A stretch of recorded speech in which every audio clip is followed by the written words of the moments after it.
Stat Roller's Bill with RollStats. Today I'm looking at a book that's more than just a set of rules. It's a snapshot of a pivotal moment in RPG history. Holmes Basic D&D. This little blue rulebook, edited by Dr. Eric Holmes and published by TSR Hobbies in 1977, is the bridge between the chaotic Wild West of OD&D and the more structured editions that followed. Holmes Basic is a product of chaos and order. It's a bridge between worlds, and it truly remains one of the most fascinating iterations of D&D because of that. Holmes himself was a passionate gamer and a science fiction writer, and you can feel that creative energy running through this book, right? Unlike the original Dungeons & Dragons booklets from 1974, which often felt like an incomplete set of notes rather than a finished game, Holmes Basic takes the core of OD&D and polishes it just enough to make it accessible. But it does this without losing the sense of mystery, danger, and open-ended adventure that makes old school play so exciting. When you flip through the pages of Holmes Basic, you can see the DNA of every edition of D&D that followed. It introduces concepts that would become mainstays of the game while still holding on to the strange and experimental qualities of the original rules of OD&D. I mean, don't get me wrong, it has its quirks. Of course, some inherited from OD&D and some unique to Holmes' interpretation, but those quirks make it feel alive. Unlike later editions that tried to create airtight, fully balanced systems, Holmes Basic embraces flexibility, mystery, and the idea that the DM's rulings matter more than the rules themselves. So let's dive in and take a closer look at what makes Holmes Basic such a fascinating and enduring piece of D&D history. I'm going to explore what works, what doesn't, and why this little blue book still holds a special place in the hearts of TSR and D&D fans today. One of the first things that stands out about Holmes Basic is how concise and straightforward it is.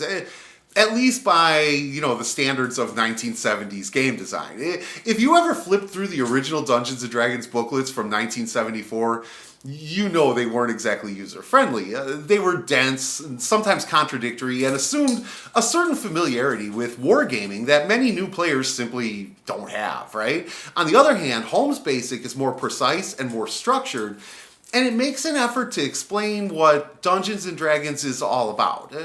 From the beginning, Holmes emphasizes that this is a game of imagination. It's not about strict mechanics. It's not about character builds. It's not about balanced encounters. It's about exploration, adventure, and creativity. The introduction makes it clear that the rules aren't the game itself. They're just a framework. The real magic happens at the table, right? Through the player's decisions and the DM's ability to bring the world to life. Even today, when so many RPGs are hyper-focused on mechanical balance and character optimization, this free-form, open-ended approach feels really refreshing.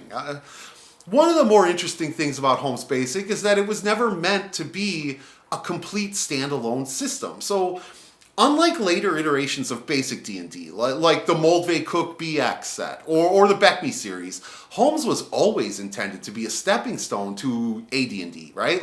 That's why it feels different from both OD&D before it and BX after it. The rules are streamlined and accessible, designed to get new players into the game quickly, but they also leave plenty of gaps, gaps meant to be filled in when you transition to Advanced Dungeons & Dragons. But the thing is, some groups never made that jump. They transitioned to Moldvay BX or Beckme, just filling in the blanks with house rules and personal rulings. Kinda how D&D was meant to be played in the first place, right? And another thing I appreciate about this edition is the balance it strikes between wargaming traditions and emerging RPG storytelling, right? Holmes Basic encourages miniatures, but it doesn't make them mandatory. This is important because at the time, D&D was still closely tied to its wargaming roots. Gary Gygax and Dave Arneson had created OD&D as an offshoot of tabletop wargames, and many early players approached the game from that perspective. Miniatures and battle maps were often used, and combat was considered a tactical challenge. But by the late 1970s, the hobby was evolving, and more players were starting to embrace the role-playing and storytelling aspects of the game over the wargaming aspects. Holmes Basic recognizes this shift. It keeps combat tactical, but allows for a more freeform approach, where the DM and players can describe actions narratively rather than relying solely on movement grids and measurements, right? It sort of introduced the theater of the mind style play. And this balance between structured play and open-ended storytelling is one of the things that makes Holmes Basic such a fascinating piece of RPG history.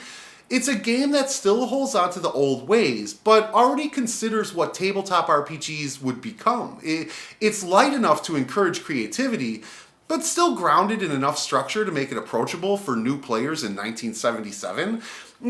This was the perfect gateway into the world of D&D, and for OSR enthusiasts today, it remains one of the purest expressions of what early D&D was all about. So rolling up a character in Holmes Basic is refreshingly quick and to the point, right? There are no long drawn-out choices, no deliberating over builds, no point-buy systems or ability score adjustments that let you min-max your way into, an optimized god, right?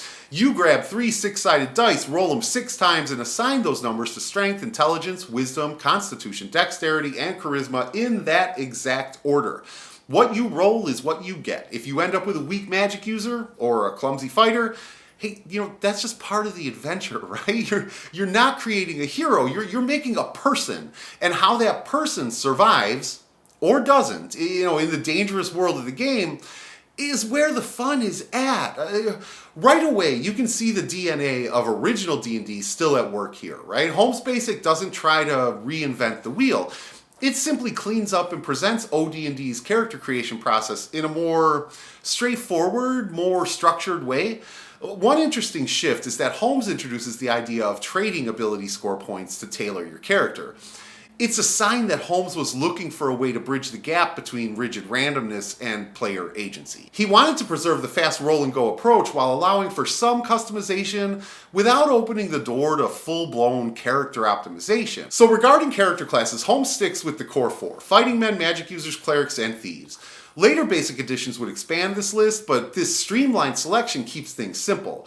Fighting men are your straightforward warriors. They're built to survive the front lines and take the brunt of the damage. Magic users are glass cannons, fragile but capable of game-changing spells if they can survive long enough to cast them.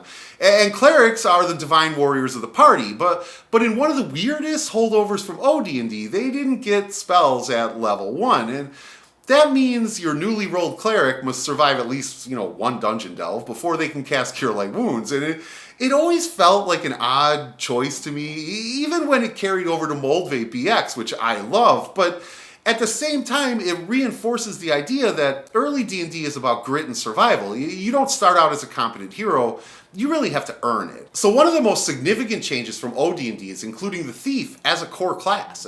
In OD&D, thieves didn't even exist in the original game. They were introduced later as a part of the Greyhawk supplement, but by the time Holmes wrote this rulebook, thieves had become popular enough that he baked them directly into the system. This is a significant shift because it redefines how dungeon exploration works.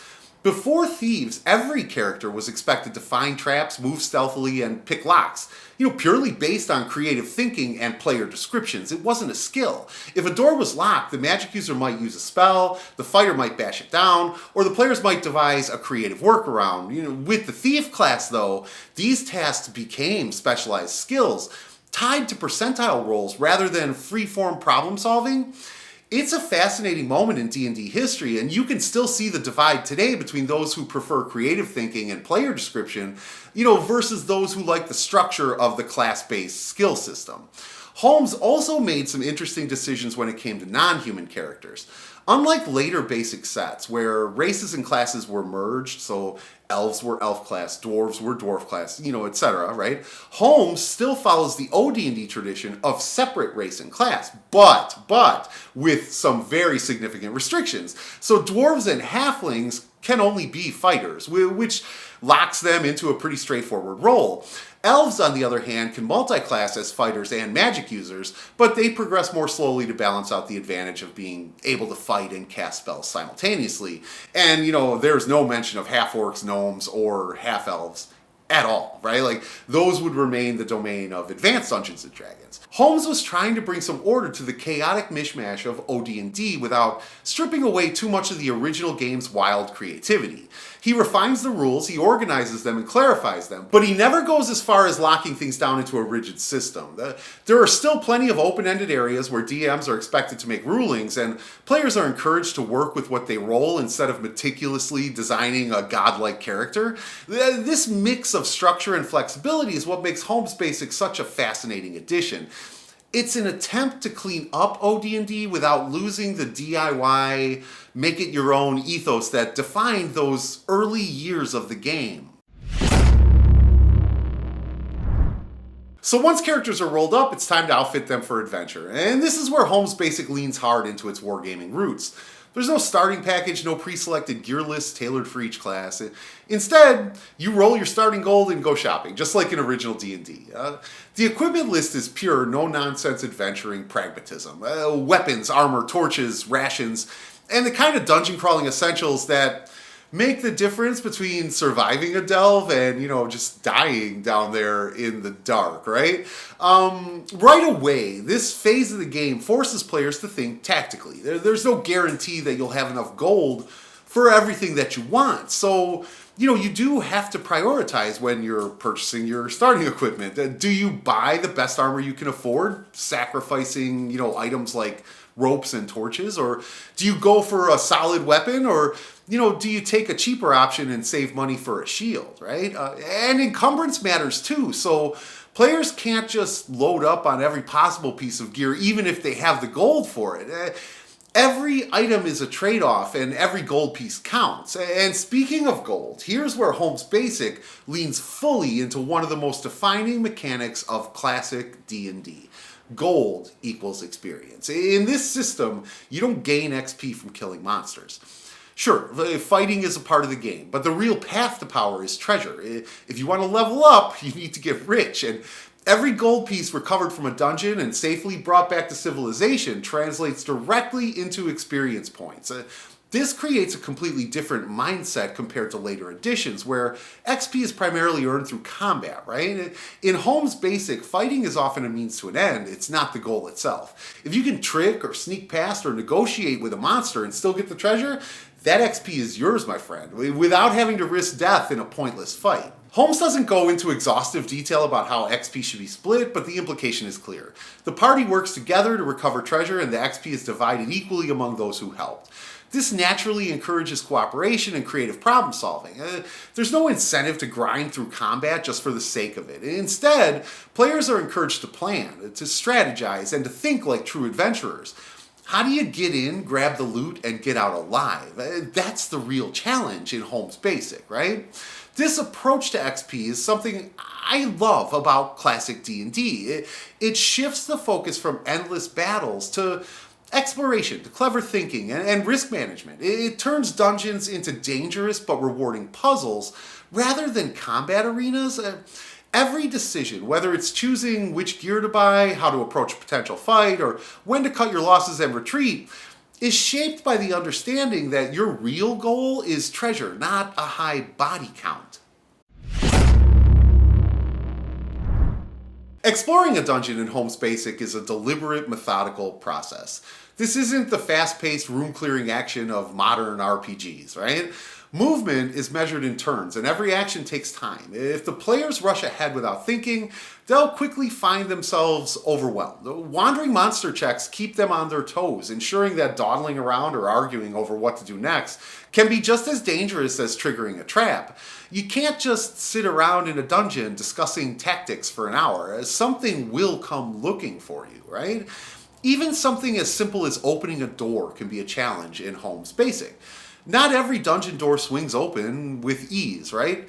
Most are stuck, locked, or outright barred. Only fighters can force doors open, reinforcing their role as the muscle of the party. If the party lacks a fighter, they'll need to get creative. That's one of the great things about Holmes Basic. It rewards players who think like adventurers, coming up with clever solutions instead of relying on, skills on their character sheet and ability rolls. Traps and secret doors follow the same philosophy. There's no perception check to roll, no passive skill that automatically detects hidden dangers. If players want to find something, they describe how they search. That means poking at floor tiles, tapping on walls for hollow spaces, checking the bases of statues for loose bricks. The DM listens to what the players say and determines what they find. This approach forces engagement with the world rather than just letting the dice do the work. There's no hand-holding here. If the players don't take the time to investigate, they're going to miss things. And when they trigger a trap because they didn't think to check for it, that's on them, right? And everything about the dungeon in Holmes Basic is a tense logistical puzzle. Every torch counts, every ration matters. And mapping is essential because getting lost in a dungeon is just as deadly as any monster. The game doesn't care if the party is under-leveled or under-equipped. It's up to them to know when to push forward and when to turn back. Survival is not guaranteed in classic D&D, and there's a real sense of danger to every delve. That's what makes this style of play, so exciting. It's not about winning, it's about making smart choices and overcoming obstacles through planning, teamwork, and, more than a little bit of luck. So magic in Holmes Basic follows the classic Vancian spellcasting system, meaning a magic user memorizes their spells at the start of the day, and once they're cast, they're gone until the next day. If you're familiar with later editions of D&D, you know this system. It's been around for a long time. But in Holmes Basic, it's at its most raw and unforgiving. A first-level magic user gets exactly one spell per day. That's it. Once they cast it, they're reduced to waving a dagger around and hoping they don't get hit, right? Magic users are fragile with low hit points and terrible combat abilities, but their spells can completely shift the tide of an encounter, if they survive long enough to cast them. And at this level of play, spell choice is everything, and nothing defines first level spellcasting in classic D&D more than sleep, right? This spell is the tactical nuke of low level D&D. It doesn't allow for a saving throw, it just knocks out an entire group of low HD creatures instantly, right? Goblins, gone. Bandits, out cold. Even a pack of ogres can be neutralized if the dice roll high enough, right? When a magic user casts sleep, the whole table holds its breath because this one spell can completely change the course of an adventure. But once it's gone, the magic user is a liability, and the party had better find a way to keep them alive until they can rest and prepare it again. Holmes Basic also leans into spell acquisition as part of the adventure. Rather than just handing out new spells when a magic user levels up, there's an expectation that spellcasters will be out in the world searching for magic, whether that means, looting ancient tomes, bargaining with rival wizards, or stealing spells from fallen enemies. This approach makes magic feel more like a rare and valuable resource rather than just another ability that levels up with the character. Finding a new spellbook or scroll it's a big deal. It's not just a mechanical upgrade. It's a reward for exploration and risk-taking. And this also reinforces the idea that magic is, dangerous and mysterious.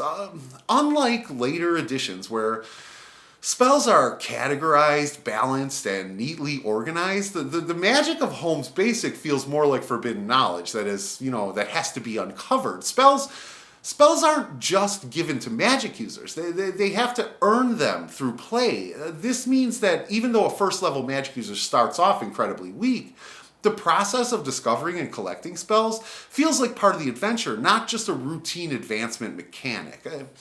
Ultimately, the magic system in Holmes Basic is challenging, but it is rewarding. It forces players to think carefully about when and how to use their spells, since honestly, they're not going to have many chances, right?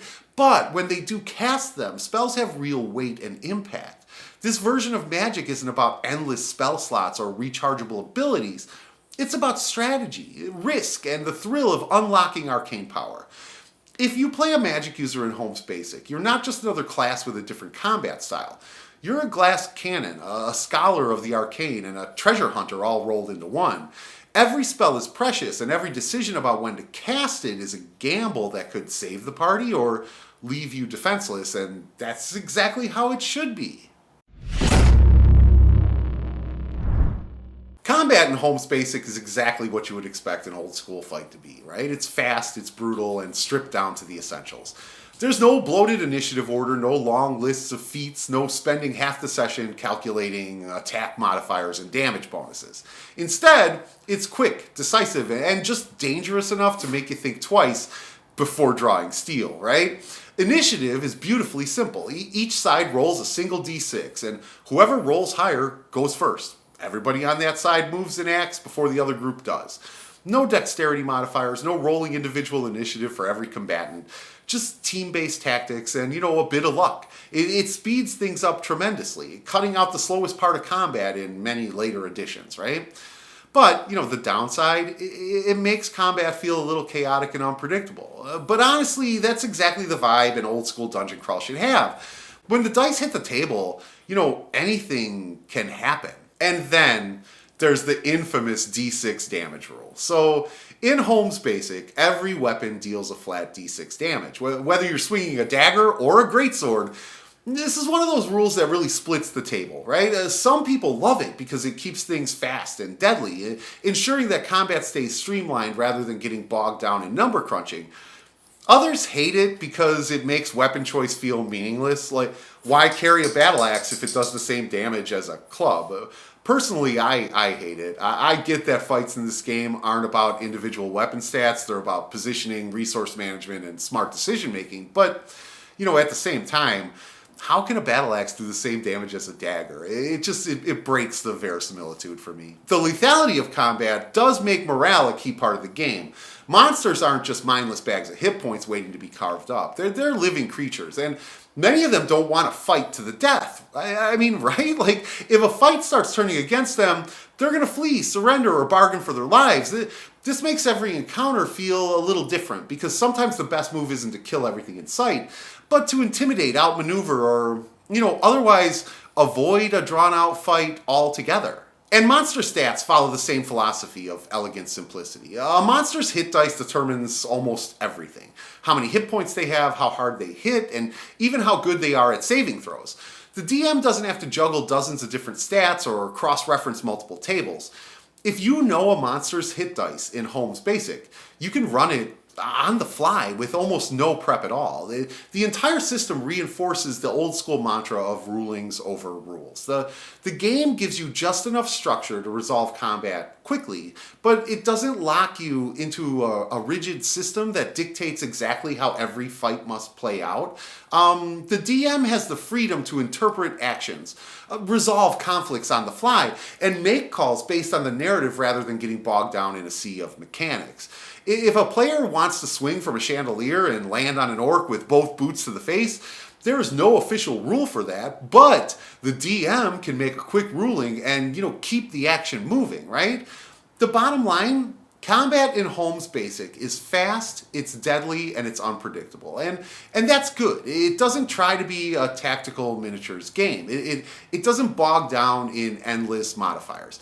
It just throws your players into the chaos of battle and forces them to think on their feet. But, it can be one-dimensional, especially if you're out of spells. And truth be told, it's often best to avoid combat if and when you can.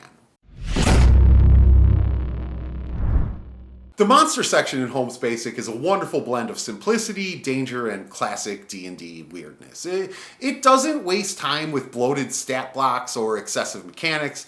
Instead, it gives you just enough to run encounters quickly while leaving plenty of room for rulings over rules, right? The monster entries are tight, they're efficient, and they're to the point. Just like the rest of the system, this is the purest form of running monsters in old school play. You don't need a page full of abilities and conditions to track. You just need hit dice, armor class, damage, movement, and a couple of notes on special abilities.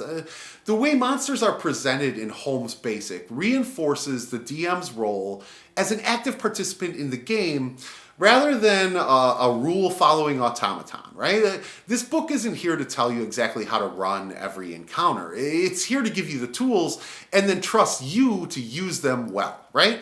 The descriptions are brief, often just a sentence or two, and there's an expectation that you, as the DM, will bring these creatures to life at the table.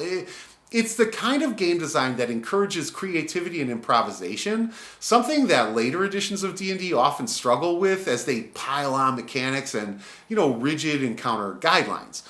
One of my favorite things about the monsters in Holmes Basic is how dangerous they feel. Even low-level creatures can pose a serious threat, and there's a real sense that the dungeon is a hostile place, not a balanced battleground.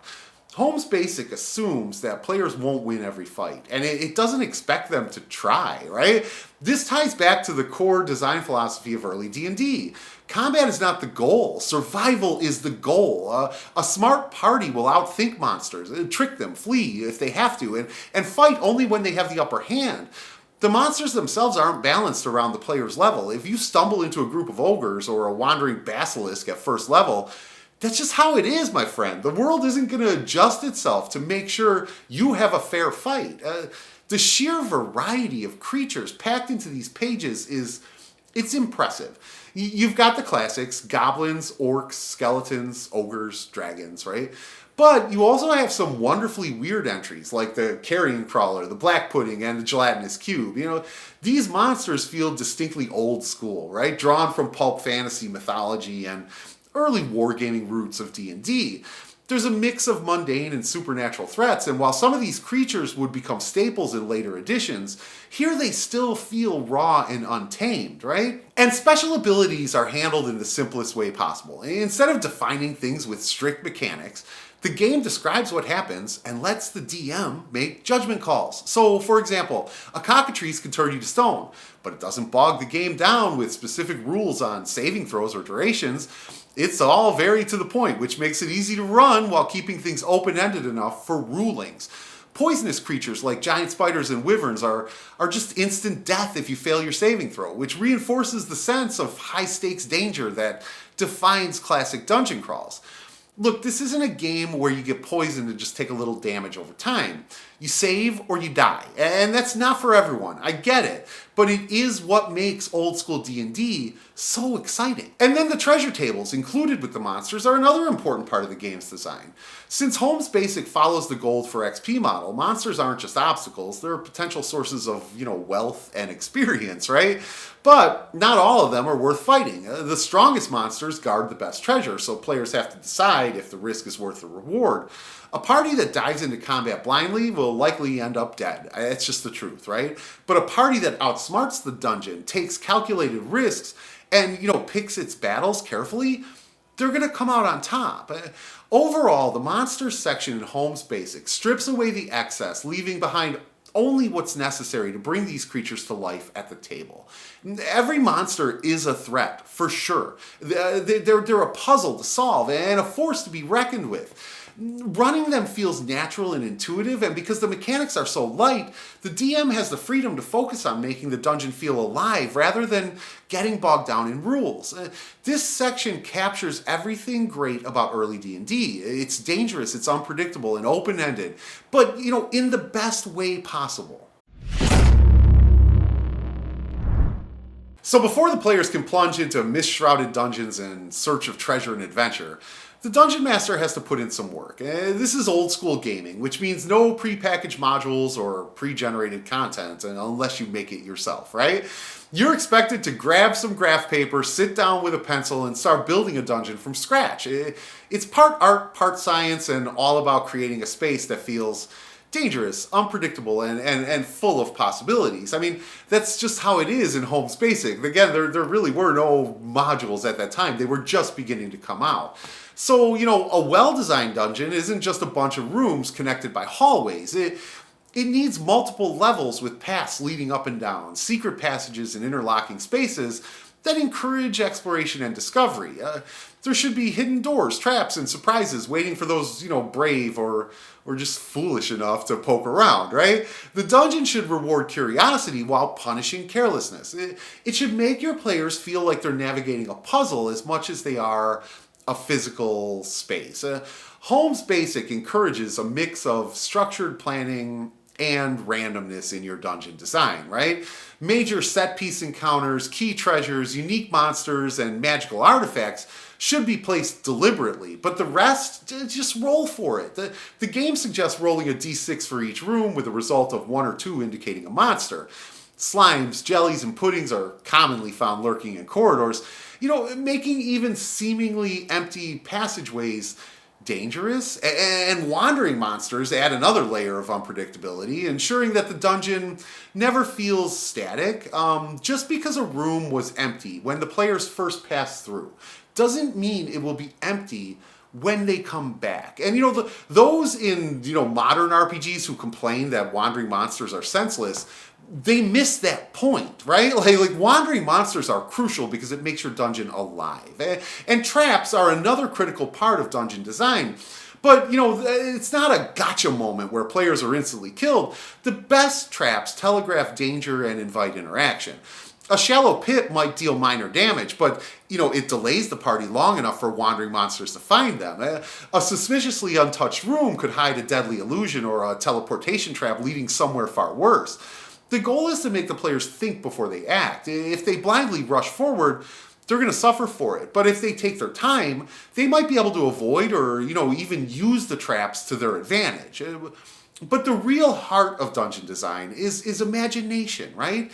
There are no limits beyond what the DM can dream up. Rooms might shift and change, walls might move, portals could lead to strange places, and encounters might be more than just fights. This is where Holmes' philosophy really shines. The best dungeons feel alive, reacting to the players and existing as more than just a static environment. And as the game reminds us, death should always be a possibility, but so should victory. The players must feel like they can survive. If they play smart, take risks wisely, and use every tool at their disposal, they're gonna survive. If they don't, they will die. And once the game starts, pacing is everything. The DM's job isn't just to referee the rules. It's to keep the tension high and the world immersive. If things start dragging, throw in an encounter, describe an eerie sound from deeper in the dungeon, or hint at some hidden danger just out of sight. The players should always feel like they're one bad decision away from disaster, and if they need to flee, let them. The game doesn't punish running away, it actually encourages it. Survival is the real victory in Holmes Basic, not just, killing everything in sight. One of the best pieces of advice in Holmes Basic is to lean into role-playing. Orcs should be gruff and brutish, and knights should be flowery and dramatic. And when characters swear, they should call upon their gods. Whether it's Zeus, Crom, or some eldritch horror, the DM is encouraged to bring the world to life through speech, tone, and atmosphere. This isn't a game of silent dice rolling. It's about telling a story together where every voice at the table, every decision, and an unexpected twist just adds to the experience. And mapping is another key part of the game, right? So in old school Dungeons and Dragons, the players are expected to map the dungeon as they explore, based on the DM's descriptions. This means they need to listen carefully. They need to make decisions about where to go and avoid getting lost in twisting corridors. The game even suggests assigning specific roles. One player keeps a log of monsters fought and treasure found. Another acts as the party's caller, relaying decisions to the DM, and one acts as the mapper. This keeps the action organized and reinforces the feeling of a team navigating an unfamiliar and deadly place as opposed to just individual characters, right? The dungeon doesn't care if your players survive or not. If they die, their bones will join those of the many who came before them, right? If they succeed, they'll emerge battered, richer, and a little wiser, ready for the next delve into the unknown, right? This is classic old school play at its best, and it's why Holmes Basic still holds up as a fantastic introduction to the unforgiving beauty of dungeon crawling. So Holmes Basic also includes a sample adventure, The Ruined Tower of Zenopus. It's a perfect introduction to classic dungeon crawling. The backstory is simple, but it's evocative, right? So a wizard built a tower on a hill overlooking the city of Porttown, and right next to the graveyard, right? He delved deep into the ruins of an older civilization, searching for forgotten treasures and knowledge. And then, one fateful night, the tower erupted in green flame, and Zenopus was never seen again, right? In the years that followed, eerie lights flickered in the ruins and ghostly screams echoed through the night, and strange figures were seen dancing on the rooftop under the moonlight. Eventually, the townsfolk had enough and leveled the tower with catapults, leaving nothing but rubble and an ominous stairway leading into the darkness below. The entrance to the dungeon remains, but those who have dared to explore it have either returned empty-handed or never returned at all. That's a fantastic setup for an adventure. It hits all the right notes. Mystery, danger, and the promise of treasure just waiting to be plundered. The dungeon sits at the crossroads of multiple sources of supernatural menace. It's near an ancient pre-human city, it's near a graveyard, and the sea, giving the DM a wealth of inspiration for strange and terrifying encounters. This isn't just a random collection of rooms and monsters, it's a location with a story, a place with a sense of history and mystery that begs to be explored. Port Town itself is described as a bustling trade hub where, caravans from the south meet merchants who brave the pirate-infested waters of the northern sea, right? It's a perfect starting location for a campaign, a place where your adventurers from all backgrounds can cross paths, form alliances, and set out on their first foray into the unknown. The Green Dragon Inn serves as the classic meeting place where players can gather their characters, hire henchmen, and make their plans before venturing beneath the ruins.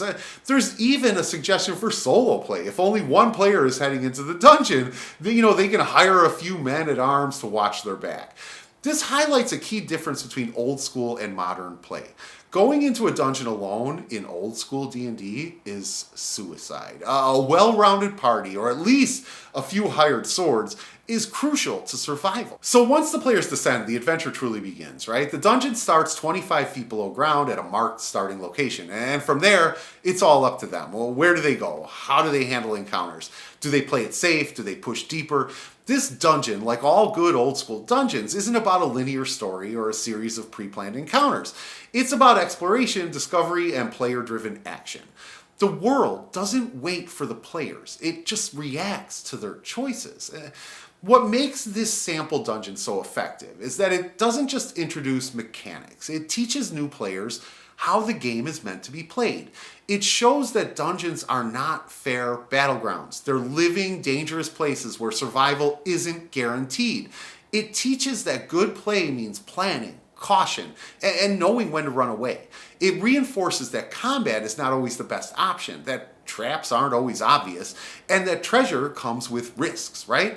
And above all, it captures the sheer excitement of stepping into the unknown, not knowing what's around that next corner, but pushing forward anyway, right? That's the magic of classic D&D, and this dungeon in Holmes Basic is a perfect example of why old school D&D is still so compelling today. So what's my final verdict? Is Holmes Basic worth playing today? I mean, yeah, for like a one-shot, for nostalgia, to see how early D&D really played, but I wouldn't pick it as my go-to system. There is something special about its rawness, right? So later versions of basic D&D, like Mold-Based BX, my favorite, would refine and streamline the experience even further, but Holmes still retains that wild, experimental energy of early D&D. It kind of sits at this unique crossroads where you can still see the DNA of OD&D while getting a taste of the more structured approach that would come later. It's a little messy at times with mechanics that feel half-formed or caught between two editions, but that's part of what makes it so endearing.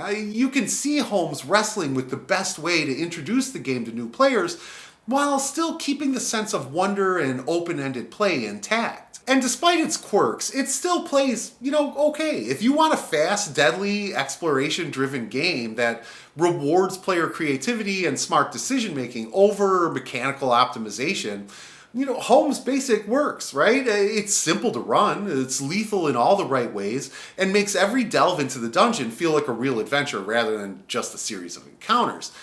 The fact that it's designed as a bridge to AD&D means it doesn't feel the need to be a fully self-contained system, which, in turn allows it to keep things loose and flexible.